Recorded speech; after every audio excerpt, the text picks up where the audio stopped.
So, Joe, obviously with Jedd Fisch heading to Washington and taking pretty much his entire offensive staff, strength and conditioning coordinator, all of that stuff, it's left a massive responsibility for Arizona to make a move here and make a move here really quickly. I do think that you brought up something last night that I overlooked, mainly because I just don't think it, and to some degree still don't think it's as massive of a problem as people are making it out to be, but that's Arizona's finances and financial situation. I understand what people are saying about that. Then that's bad. Then that's bad managing of money.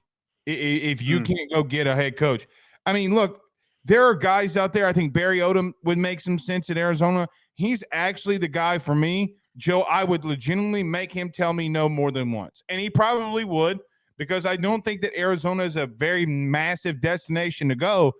But all I would say is I think that he, for me, I think that he would give you the ability to win now, sustain a roster now. Look what he's doing at UNLV.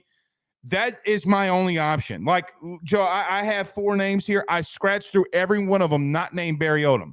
There is one out there that I would look at that I'm going to talk about in just a minute. You got to go get Barry Odom. Like, you don't have a choice. All these other little Rudy Poo names I keep seeing popping up, they might be fine coaches. They might be good coaches. But I think that you going into the Big 12, there's something to be said about a guy that's been in a conference like the SEC and Barry Odom. Like, there's a reason he's winning at UNLV. You want to know why? Because he had success in the SEC. He's going to have success at Arizona. Go get him. Go get him. I give their offense or their success more to the offensive play calling, the offensive coordinator. I think Barry Odom's a great coach, and I think their success, their turnaround is new. Who hired him?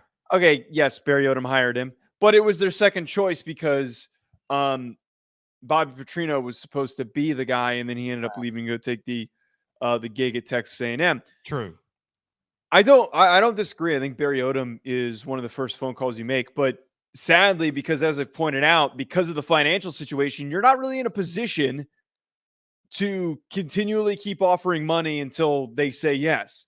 They're probably going to get one no and have to move on. They're not in a good spot. They're going to have to take somebody who's willing to take a non-competitive offer. And this is part of the reason why we can assume, and from what it seems like, the underlying reason why Jedd Fisch left, because of their financial situation. So Barry Odom, if they're willing to get him and they're able to get him, I think it's a great hire. The other options that come into play here, Brett Brennan from San Jose State was originally one of the people that they interviewed when they hired Jedd Fisch. So he'll be on the table. He has done a fantastic job with San Jose State. Offensively, they've been very good. They've been one of the more productive offenses at the G5 level over the past few years as him as the head coach. So he would be a good option. The other two that I throw into the mix here, G.J. Kinney, former Incarnate. You think I'm not going to pull G.J. Kinney? Okay. G.J. Kinney, who's formerly at Incarnate Word, was at Texas State this year, just got an extension, so they probably would have to pay some sort of a buyout, but he is an offensive wizard with the things that he's been able to do early on at Texas State, so I'd put him into the mix. And then the last one's Rich Rod. I know that it feels a little weird to go back to a guy that was, left the program, and it's not super exciting, but he's still a great coach. What he's done at Jacksonville State is notable, that he's gotten his juice back. So I'd pick up the phone, and it probably wouldn't be hard to get him to come back. I spent an hour today prepping on G.J. Kinney, and here you are.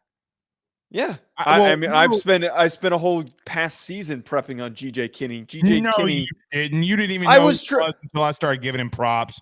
What are you talking about? He was the head coach for Lindsey Scott, who won the Walter Payton Award last year at the FCS level. He is a fantastic offensive coach. Lindsey Scott had no reason to win that award. He's tiny. So I agree. Look, I like GJ a lot. Obviously, he was in the conference that my alma mater played. I think he is one of the most bright offensive minds that's out there. Joe, look what he's done with Lindsey Scott. Look what he's done with TJ Finley. right? Like, I mean, that's two former LSU quarterbacks. That's why I kind of keep my eye on them a lot. But nevertheless, I do think that he could go to a team like Arizona and win. I don't really think that GJ, though, is going anywhere, mainly due to the fact because I think in next cycle, he's going to be one of the hottest names out there. And I would tell him to stay put. I think Texas State, look, you're at a program that is not known for winning. Joe, I remember when I was in college, we would beat the dog manure out of Texas State. Then they made the leap into the FBS and leaving the FCS, and they've done okay. I mean, to their standard. GJ being there, they're one of the best offenses in the country. He's taking a quarterback that was from Auburn, who, quite honestly, no one thought had a chance after he left. When he went to Texas State, a lot of people thought that he would ride the bench because they went and got guys like Malik Hornsby from Arkansas. Okay, He hit on TJ Finley, and look at the progression that TJ had.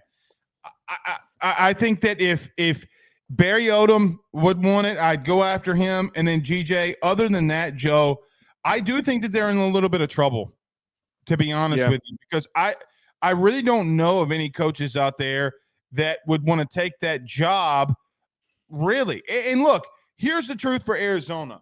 There's and this is not us reporting.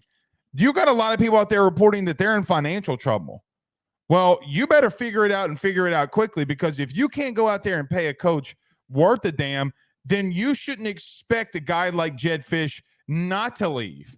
Like, if you want to be legit, you got to spin legit. You got to act legit. You got to be legit. So you're going to be a stepping stone program. I hate to say it, Joe. You're just going to be a stepping stone for these bigger guys that will, ultimately get bigger head coaching jobs.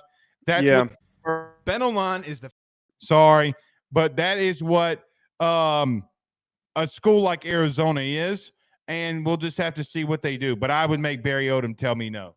Yeah, and I think that the school and the administration understands where they're currently sitting.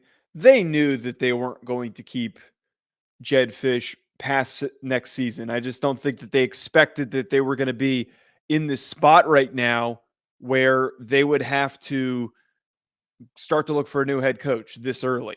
After the cycle has ended, they could have probably been in the running for some of these lower tier guys that did move up and did take these back end P5 jobs.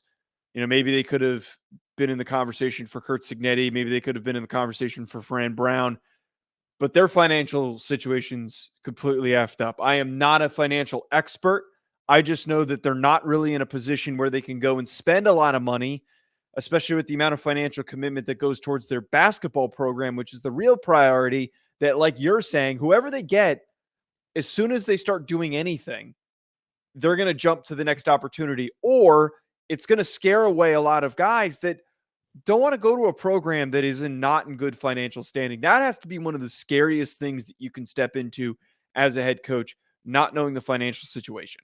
Because what Jedd Fisch was able to do before this thing fell apart, before everything that was announced and everything that was found out with their financial spot was pretty fantastic. And he made the right decision to get out now before the floor falls out. So they might not have a lot of choices of guys. And I'm sure that a lot of agents are saying this too. They're probably going to end up at the third or fourth guy on the list that they end up calling. Probably. And look, I know that you said, go after Ryan Grubb. There's a reason Ryan Grubb turns it down. There's a reason why guys – look, Joe, you can't convince me that there aren't dudes out there turning this down.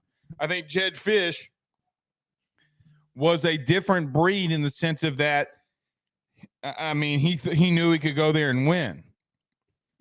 All that being said, I hate it for Arizona I hate it for teams, Joe, that finally find success. Like finally they have some success in a sport like football, and it just goes by the wayside because they're not serious.